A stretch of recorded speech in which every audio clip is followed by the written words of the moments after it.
Bonjour, entrepreneur, commercial, freelance. Alors, aujourd'hui, le sujet pour notre série Trick and Tips, donc comment réussir votre pitch. Voilà. Alors, si vous débarquez sur cette chaîne et plus précisément sur cette playlist qui s'appelle Trick and Tips, donc je me présente, je suis Michael Capgram, donc président du réseau d'affaires You Work Here. Alors, qu'est-ce que c'est un réseau d'affaires? Pour ceux qui ne savent pas ce que c'est, ce principe très simple pour les entrepreneurs indépendants, voire même commercial qui n'aiment pas prospecter. Donc en fait, je réunis tout ce petit monde ensemble de temps en temps, donc une fois par semaine, et je les invite à s'échanger des clients. Oui, vous avez bien entendu, je les invite à s'échanger des clients. Alors tout le monde a des contacts, et l'idée c'est que ce groupe se connaisse suffisamment pour pouvoir s'échanger justement des clients, l'agence web qui va voir le photographe et qui lui dit par exemple, bah tiens, j'ai un client, il vient de refaire son site web, il aurait besoin de nouvelles photos, est-ce que tu peux t'en occuper? Voilà, et c'est ainsi que ce petit groupe, joyeusement et ensemble, développe son chiffre d'affaires. Alors, donc voilà pour la petite présentation. Donc You Work Here a une chaîne pour les adhérents, mais pas que, la preuve, voilà.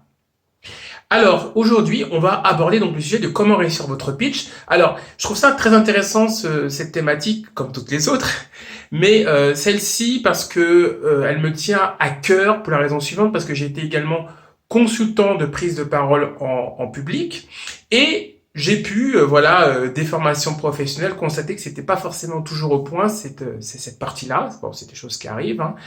Quand on est entrepreneur, ou même quand on est tout un tas d'autres choses que entrepreneur, c'est pas forcément des choses sur lesquelles on est forcément bon parce que c'est pas forcément des choses qu'on voit à l'école.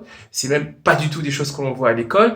Et forcément, quand vous êtes entrepreneur, bah, c'est un petit peu dommage parce que c'est quelque chose qui est important, pour pouvoir développer votre activité. Pourquoi? Parce que quand vous allez dans des événements de networking, c'est des éléments d'appréciation que votre pitch. Alors aujourd'hui, on va attaquer cette partie-là.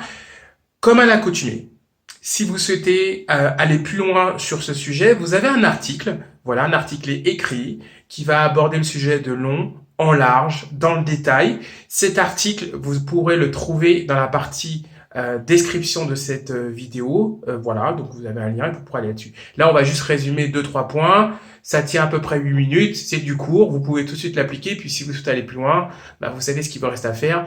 Donc allez sur le bloc dédié. Alors, comment réussir votre pitch? De manière très simple. De mon ancienne vie, quand j'étais consultant de prise de parole en public, comme je vous l'ai dit, j'aurais pu, parmi ma clientèle, en retirer, enfin, ils auraient pu ne pas avoir d'enjeu à travailler avec moi pour la raison suivante, s'ils s'entraînaient plus souvent. Comme pour beaucoup de choses, il faut de la répétition, et là-dessus, il n'y a pas forcément besoin d'un consultant, d'un coach, hein.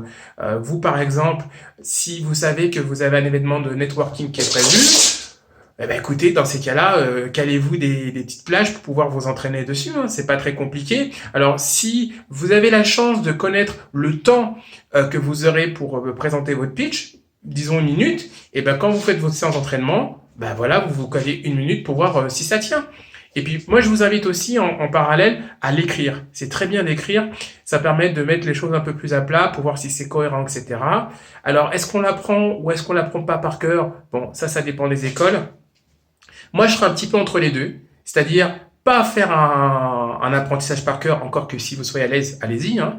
Pas non plus une improvisation totale, mais plutôt un squelette. Voilà, un squelette, vous avez le squelette, vous le connaissez par cœur, et vous vous laissez l'opportunité d'improviser en fonction des circonstances. Alors moi, par exemple, moi j'ai un squelette, je sais que j'ai un début où je dois me présenter, où je dois vous inviter à vous abonner à cette chaîne. Vous avez vu cette transition vers la pub? Je sais les 3 grands points que je dois aborder, puis après je me laisse dérouler, et ensuite j'ai une fin. Voilà, ça c'est un peu en gros mon squelette. Ça paraît basique, mais il suffit que je suive cette trame, et je sais qu'à peu près tout va bien se passer. Donc je sais que j'avais prévu de vous parler de l'entraînement, de l'importance de l'entraînement quand on a un pitch. Le temps chronométré, c'est un petit peu improvisé. Je l'ai déjà donné comme conseil, bien évidemment, mais j'ai pas forcément noté dans le détail la phrase que j'allais vous dire. Ensuite, pour la deuxième conseil sur cette partie comment réussir votre pitch, alors c'est un truc qu'on fait en théâtre parce que oui, j'ai fait du théâtre.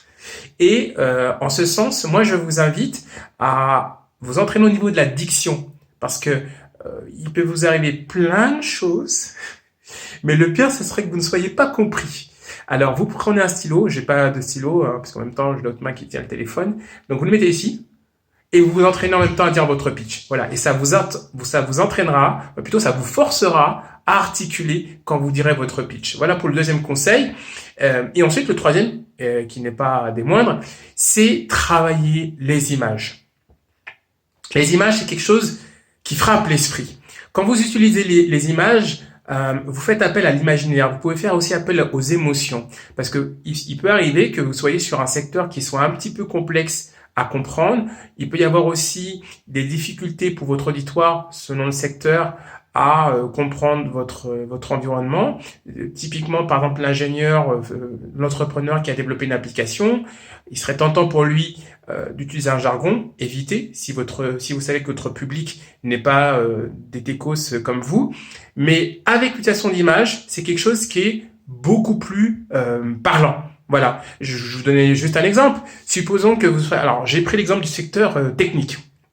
Donc, supposons que je doive expliquer ce que fait, Google Maps, voilà, l'application de géolocalisation. Alors, si j'ai des gens qui s'y connaissent un peu, je pourrais dire géolocalisation. Si c'est technique et j'ai des techniques en face de moi, parfait. Maintenant, si j'ai des gens qui ne s'y connaissent pas, je pourrais leur dire, imaginez que vous avez donc Indiana Jones avec vous, qui est en train de lire la carte et qui vous dit à chaque fois où vous rendre. Voilà, donc un Indiana Jones virtuel, voilà, pour vous expliquer ce que c'est Google Maps. Voilà, des images. Si vous n'êtes pas à l'aise pour pouvoir improviser, réfléchissez en amont à ces images. Alors, pour résumer les 3 conseils que je vous ai donnés pour réussir votre pitch, on a dit de la répétition, de la répétition, de la répétition. Vous le faites à 80%, vous n'avez pas forcément besoin d'un consultant de prise en parole en public. Après, si vous voulez le prendre pour vous mettre en confiance, allez-y. Mais si vous le refaites souvent, donc en ce sens, prenez à chaque fois une occasion de pouvoir prendre la parole en public et vous allez voir, plus vous allez le faire, mieux ça se passera. Deuxième conseil, le stylo dans la bouche pour vous forcer à articuler, comme je le fais actuellement. Et ensuite, le troisième, pour terminer, utiliser des images pour pouvoir expliquer des concepts difficiles. On a terminé. Voilà. Donc, si vous voulez en savoir plus, comme je vous l'ai indiqué, vous avez donc un lien donc en description de cette vidéo où vous pourrez aller avoir plus de conseils. Sachez que voilà, il y a une vidéo qui est publiée sur cette chaîne tous les jours, voilà, à midi. Si vous voulez en savoir tout. Alors, de quoi parle Trick and Tips très rapidement? Réseautage, développement personnel, réseautage et aussi, évidemment, conseils commerciaux, astuces commerciales, bref, le petit kit de survie pour pouvoir développer son activité d'entrepreneur. Comme à l'accoutumée, je vous dis bon bis et bise. À bientôt!